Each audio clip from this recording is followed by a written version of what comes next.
Welcome to this engaging tutorial where we'll embark on an artistic journey creating a captivating panda illustration using the unexpected medium of wet tissues. With each passing moment, you'll witness the transformation of these simple materials into a stunning piece of art that's sure to leave a lasting impression. As we begin, let's focus our attention on the ears, legs, and arms of our panda. By skillfully applying layers of black wet tissue, we infuse these areas with a striking depth and intensity, forming the foundation of our composition. The contrast between the darkness of the wet tissue and the stark white of the panda's body sets the stage for a truly eye-catching artwork. Speaking of the body, it's time to introduce the versatility of white wet tissue.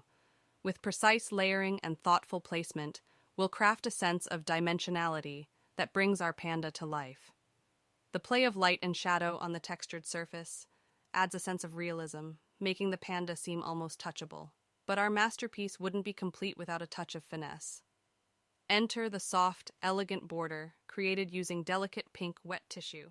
This final detail not only frames our artwork, but also introduces an unexpected pop of color that perfectly complements the black and white palette of